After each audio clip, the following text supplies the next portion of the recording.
Welcome to the Business Vitality Podcast. My name is Cantey. I am the host and an executive coach. I work with teams, individuals, and leaders to help create measured leadership change. We do that using practical applications, and our clients are creating 100% measured results as seen by those around them. Not necessarily what I think or what they think, but what the other people are seeing. And they are being recognized for the hard work that they're doing. If you're interested in learning more about some of the work that we're doing, you can learn more at CatherineCantey.com. I would love for you to subscribe to this show, to Business Vitality. This is my way to continue to pay it forward and share business best practices. Stay tuned and listen to the interview. Thanks for being here. Adam Lawrence, you are the co-founder and CEO of Boom and Bucket, found on the web at boomandbucket.com. Thank you so much for joining us. Yeah, thank you for having me. I'm excited. Thank you. So can you tell us at a very high level, what is Boom and Bucket and what problems are you solving for people today? Yeah, we're building a trusted marketplace for used heavy equipment, and trust being the most important part of that. Whereas today, if you were to buy a used piece of heavy equipment, it looks like the internet 20 years ago. It's full of scams. It's full of machines that don't run when they get delivered to you. And so the status quo is that if you find a posting that you like, you hop on a plane or you hop in your truck and you go and inspect it yourself. I can't tell you how many stories we've heard of people buying things that are described as quote unquote ready to work, and they show up and they are definitely not ready to work. And so for these small businesses and medium-sized businesses that buy these machines, they're absolutely vital for doing their business. You know, you can't excavate without an excavator. You can't haul things without a truck. And if you buy one of those and you get scammed, it's a big deal. And so we're building a trusted marketplace. And what that means for us is that you buy from Boom and Bucket, we guarantee and certify the quality of these machines, and we stand behind it. And so you can be thousands of miles away, find a backhoe or bulldozer that you like, we'll ship it to your door in a few days. And it's as described online. That doesn't mean that it's perfect or flawless. These are used machines, but it's as described, so you know exactly what you're getting. Sounds like it solves a lot of problems because these are huge expenses that business owners are making. Lots of times there's financing. I mean, you just don't roll in with, cash for, $100,000 because these things are very expensive. So to have somebody that's trusted who's vetting this stuff out, talk about, I guess, just that security that you build between the seller and the buyer. Yeah. So the seller and buyer don't meet. You buy from Boom and Bucket, which is important because we are kind of think of it as like the insurance agency guaranteeing that, right? We are the intermediary that is doing the hard work on both sides. From the seller perspective, most of the folks that we work with are large fleets whose job is to build America. They're building the bridges, the roads, the large skyscrapers. And when they're done with a job, they're ready to get rid of that equipment and move on to the next one. They are not in the used machine business. They're in the building stuff business. And so their typical status quo is sending stuff at an auction. An auction happens in a big dirt field outside of a big city, happens twice a year in most major metros. And their machine will sell in 15 minutes. And the highest bidder will often be the one that has the most information. And that means that they flew out the week beforehand, maybe they did inspection, but the rest of the bidders maybe you've never looked at the machine. And so the price realization is that they never get a fair price for a machine. They always get what's called liquidation price. These folks know that, but there's no scale player that can take 20, 30, 40 machines and sell them for them. And so that's where we come in, that we offer a retail-like experience, and retail meaning that you can inspect it, you get the information that you need, it's data rich for the sellers and the buyers. For the sellers, they like it because they get better price realization. The buyers, they know exactly what they're getting in terms of the machine. How do we do that? We do in the field inspections with equipment experts, where we look over the critical wear and tear components of the machine. So everything from the track and the wheels to the hydraulics. Then we use data, and data being, the really interesting thing in this space, that construction, much like many other businesses, we've gone through this whole IT revolution over the past 15 years, where these machines and the fleet managers behind these machines produce a ton of data now. So that's everything from idle hours versus usage hours to maintenance schedules to preventative maintenance to oil analysis over time. And we can digest and consume that data to help people understand whether the machine is good quality or not. And so if you're at your computer looking at one of these things, or if you're on your phone, we can make you an assessment, but you can click in, you can get an inspection report, you can dive in and see exactly what the inspector saw when they were grading the machine out. And so, I think of like Carvana or Shift or Vroom or one of those companies that millions of people bought cars from, and I just see this happening in the B2B space. And so that's where we're going. That's what we're trying to do. And that's how we build the trust. Thank you. That is excellent and very intriguing. So, and I love the fact you are building America, and you do have to bring in a lot of heavy equipment. And when you're done with the job, you're done with the job, and to know that you're there to help, that I love it. So thank you. Yeah. And what kind of one thing I would just say about that is that, like, United States just passed $600 billion in infrastructure spending.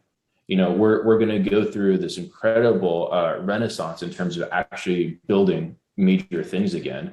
And these machines are actually vital over that. It's not picks and shovels, it's bulldozers and backhoes. And, we think we're incredibly well positioned for that. That is awesome. So prior to Boom and Bucket, you were COO at Bolt. You've shared that you've had like amazing year over year accomplishments. Some of those were shared online, and I just saw those. Year one, you took a team from 15 to 75. Year two, you grew that team to 150 people. Year three, you continued to triple, double pattern of growth while building out the team and positioning the continued growth. But what you also did, not only with the growth, is you were able to win awards such as Fortune's 50 Best Small Workplaces. And so I'm wondering, as you kind of reflect back on that, how do you continue to grow and then also keep that culture going? And I'm just kind of curious if there were some lessons learned or things you could talk about around that. Yeah, that company is now 7 years old. Just had an article published that they're raising an $11 billion valuation. They've raised $400 million in capital this year and $200 million in the years before that. It's likely going to be either the breakout or the best company from that kind of generation, and one of the fastest growing payment companies ever. I'd say, and this, all the kind of credit goes to the founders and the team that we built there, is that growth is not by accident. It was incredibly intentional. And so, we had early on playbooks and kind of methods that we thought about in terms of recruiting, running the business, building the culture, getting results from the team that we codified. And so, it starts with the core values. And I think every company has values, or, 99% of companies have values, but, most of the values are innovate, try hard, do what's right. And, for lack of a better word, and, those are kind of BS type things. What really matters is that you got to do things that are unique to your culture and that you live and breathe every single day. And so the companies that sustain take those and they turn them part of their DNA. And for a high growth technology company, the DNA is really people, right? It's the people doing the things every single day. And so in the recruiting process, we were rigorous about evaluating and looking for people that could scale on those values and push the business forward in terms of growth. What that's manifested into today is the kind of those results that you've seen. Ryan Breslow, the CEO, the company said the company's gonna be 1,000 people next year, 8 years in, which is just, mind boggling. When I left, we were about 220. And so, I left a year ago. And so 2 years past, they're going to grow 5X, which is insane. And then you've taken a lot of these playbooks. And so you can look at like consciousculture.org, for example, like that's literally the open source playbooks for the company. Like that is how we thought about building the business. And that's a accumulation of, amazing advisors, amazing coaches to help us get there. Ryan's insights and, the executive team and leadership insights in terms of what's right for the business. And so kind of summarize that, like, it wasn't a mistake that we did that. Like we focused in like very, very carefully on terms of what do we want from the culture and how do we evaluate it? And, happy to go into playbooks for recruiting and things like that. But, it's a pillar to stand on. We built a strong foundation. And you mentioned that site, it was consciousculture.org. Is that correct? Yeah. Okay. I'll double check. I should know this one off the top of my head. But I think culture is, it's a growing focus on a lot of these businesses because you can attract them and bring them in, but you got to be able to retain them and keep them motivated and empowered. So we'll have to be sure to check it out. Conscious.org. Sorry, an even better URL than I thought. What is it? Conscious.org. Conscious.org. All right. Perfect. Thank you. So establishing priorities is definitely vital for business growth. And as a leader in these high growth environments with what you shared, significant ambiguity, shifting roles, and changing priorities. How do you manage and respond to this evolution of priorities as you continue to grow the business? Yeah, this doesn't matter whether you're an entrepreneur, whether you're an entrepreneur, building something new inside of a big company, odds are that your to-do list is longer than the hours in the day. Yes. All right. And so my question for my team every Monday morning when we meet as a leadership team is, what is the singular most important thing for you to do this week? And if you get that thing done, that's the only thing that really matters to me. And, it's not get to inbox zero. It's not to, check off my little dainty to-dos. It's to move a big rock forward. And those big rocks, in terms of prioritization, they hang on our annual and our quarterly goals. And if you're not doing something this week that doesn't align to one of those, my question is, what are you doing? Right. And I think it's really easy to get in the kind of the weeds of building a business where you're got, hey, customer inquiry, like, hey, I've got interviews, hey, I've got recruiting, hey, I've got all these things. Don't get me wrong, you got to do those things too. But if you're not carving out time for your single most important thing, you're not prioritizing well. And so we try to have like pretty extreme clarity around those goals. And to, I don't want to say hang people or like you got to be accountable for those things. You want to hold people to account for them. Right. And then the second part of those goals is that they've got to kind of follow the SMART goal theory, right? Specific, measurable, actionable, time bound. And if it's not measurable, it's unclear to me whether you were successful that week. And so if your goal is to sell something this week, what's your commit on the ARR side or your contract side, right? How many proposals are you getting signed this week? It's not to sell something, it's to sell a specific number. If you want to get people, like if you're recruiting and you're trying to get candidates in the funnel, commit to 10, maybe commit to 12 if you want to push it a little bit harder. So we look for those type of things where I think that's how you add tempo to the business, but you get specific and actionable results that align towards priorities. Very helpful. Thank you. And it truly is. I think a lot of people can just relate to that squeaky wheel and that list that's just way too long. And really, when you take a step back and figure out what that one thing is that you need to drive forward and move that rock, that's where the change happens. So thank you for sharing that and just being consistent with, this is what successful people do. Go ahead. No, I agree. I mean, if you look at any innovator, it's not that they had a inbox that was 0 emails. It's that they made progress on a big innovation. Yeah. And that's the secret of the world is that, it's big steps forward. It's not, little tiny incremental things that when you zoom out and you're, retired and you're talking about the things that you did and legacy that you created. It's not that you returned every phone call promptly. It's that you made forward progress on big goals. Yeah. I love it.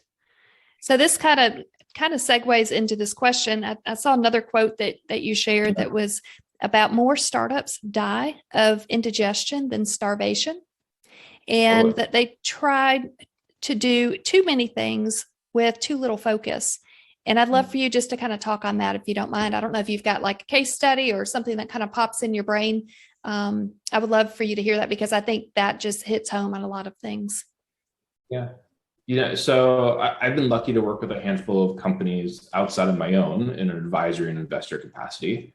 And 9 times out of 10, they get a product that's working, but there's indigestion that flows from that. And what I mean is that they're not sure who their specific customer type is.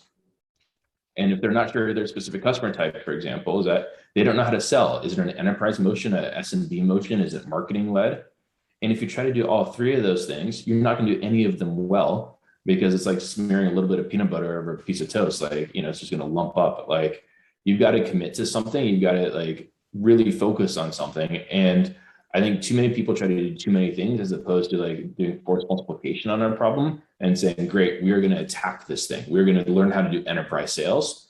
And then a year from now, we might not be doing enterprise sales because we might have proven that it was a bad decision, but we're at least going to give it a full cycle to try it, right? A full at bat. You're really going to put the work in to figure out whether it's good or bad. And so see a lot of companies that are years into their development cycle and don't have those answers yet. And because they haven't really gone through the process of the iteration of learning. And so when I talk about indigestion, I talk about, hey, we're a 50-person company, the product's resonating, but I don't know what segment is actually profitable for us. I don't know where we're doubling down. I don't know, who our champion is inside these big companies because they've gotten lucky to some extent. And really smart innovations in terms of product will help you get lucky, but the indigestion will eventually kill you. And that's what kind of the gap between getting to a few million in revenue and getting to tens of millions in revenue and then getting into hundreds. Each one of those things is oftentimes doing less. And what I mean by that is that you get to 6 million just by, kind of getting lucky, putting it out there. Maybe you get to 10 or 15 by narrowing scope a little bit, but you get to 100 by just false multiplication. You say, hey, we are an enterprise company with enterprise salespeople, enterprise customer success managers, enterprise sales contracts. And like, that's how you get to like big numbers. It doesn't have to be enterprise, but like, you align the company towards your goals.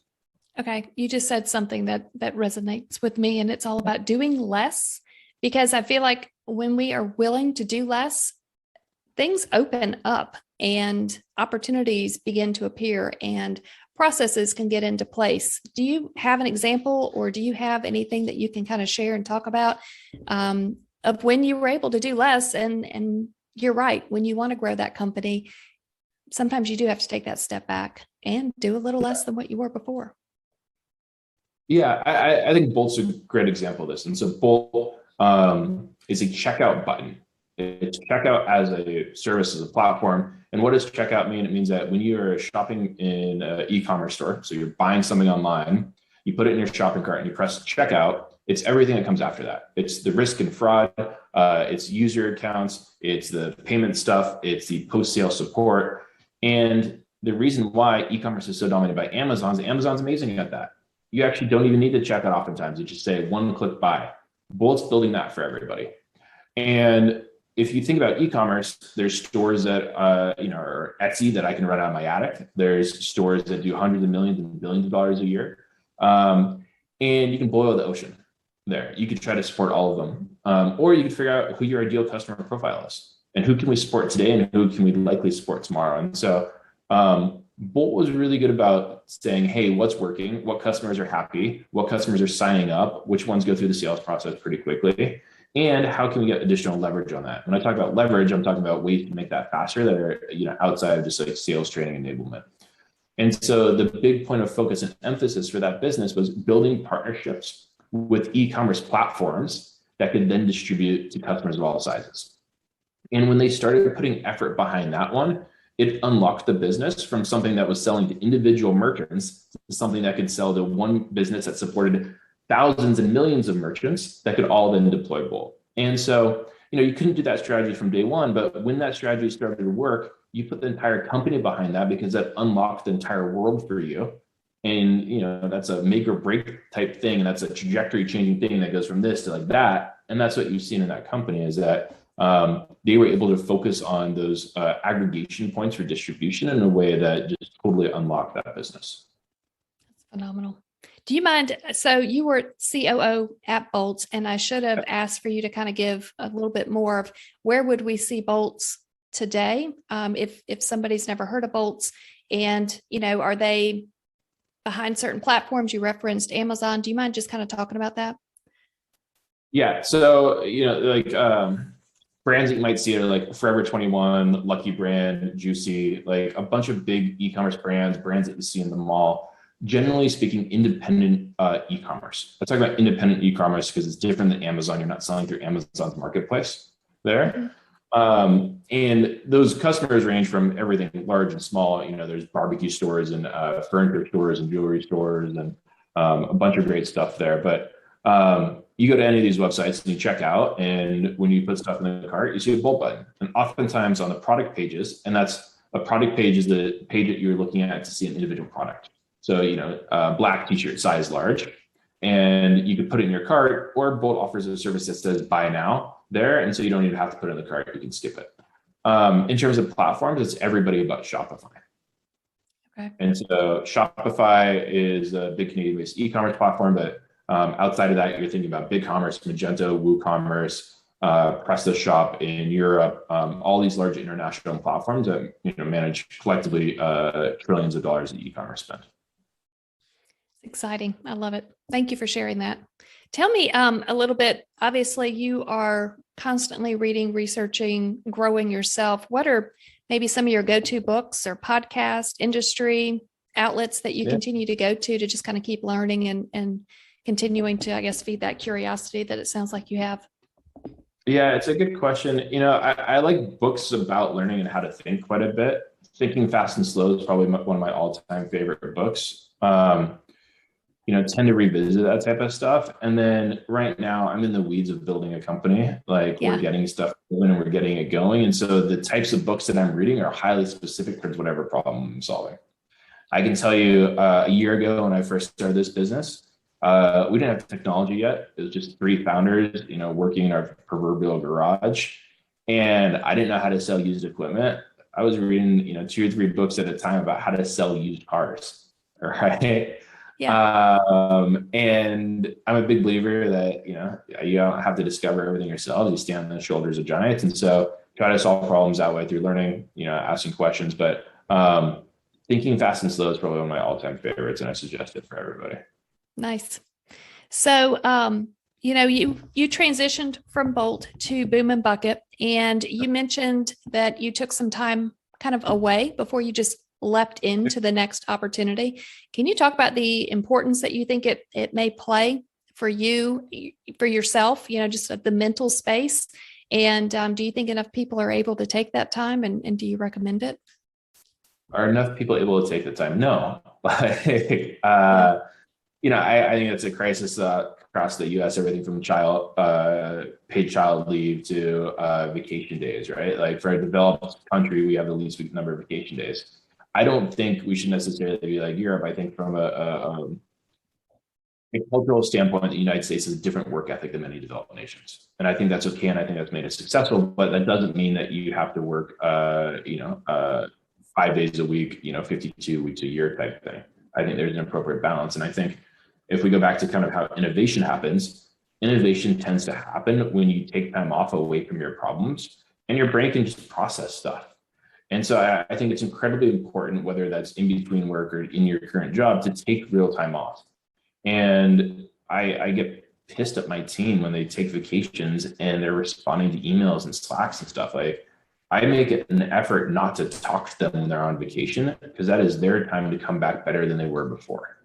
And so in my specific time in terms of leaving Bolt, that was an incredibly intense 3 years. We went from 15 people to 225. We migrated the business up market, and we made this multiple successful motions. We raised a few $100 million in capital. I was overweight. I was sore. I was tired. I was grumpy.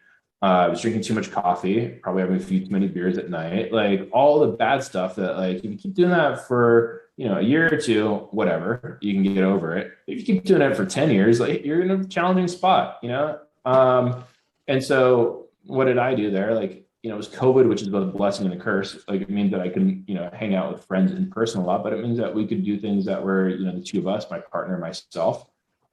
First thing that we did, we rented a house a few hours away. We were living in Northern California at the time. We moved up the coast, a little tiny town, and we stayed there. Like hiked every morning, went to the beach, like literally did hikes every day by myself in the woods. Like, I don't know, I hadn't done that ever. And like, it was incredible. And it was helpful in that regard. Got bored pretty quickly. There's only so much of that you can do, but like you try to reset and get good habits. And so I was very intentful about working with folks during that period that I enjoyed that had different problems than my own. What I mean by that is that I took on a handful of entrepreneurs who are building companies as clients in an advisory capacity and helped them through inflection points. But their business looked really different than any business that I had worked on before and was likely to work in the future. So worked with an incredible brand in the creator space, worked with another incredible company in the real estate tech space, worked with a company in the data space. Like all these different folks had different business problems, but at the end of the day, it comes down to people, processes, systems, which is like the stuff that we've talked about, right? And so that period was nourishing for my soul and nourishing for my mind in the sense that like validated some of the patterns I had seen and then got a little time, distance, and space. Same time, started working on what the heck I want to do with my life. Like Bolt at the time, on the trajectory to be successful, certainly, but like, it wasn't going to be something where I'm going to go to a beach in Mexico the rest of my life. And like, I'm very much like a builder. Like my shtick is like, I love getting stuff 0 to 1 and from 1 to 10. and wanted something really meaty to sink my teeth into. And so started down a process of that as well, but did that on my own timeline. Like, I didn't need to do it in 2 months or 3 months. Like, I would have been happy if it was a year. I would have been happy if it was 18 months, and I would have been happy if it was 6. Turned out paycheck to paycheck. So my last paycheck at Bolt and my first paycheck at Boom and Bucket, exactly 1 year to the day. So, that's how life works. That is how life works. This is awesome. I really appreciate you sharing these stories and experiences and the scalability and kind of taking a lot of complicated things and simplifying it. So thank you for doing that. You've got a gift for taking the complicated and making it easy. So thank you.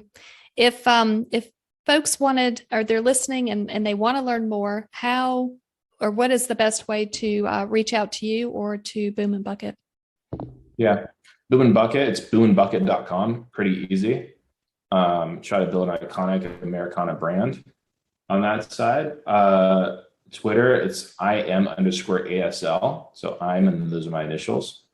My website is the same thing, im-asl.org. I write there and I publish there. And then Twitter, I try to make a few jokes every once in a while, and that's about it. Those are the easy ways. Awesome. Thank you.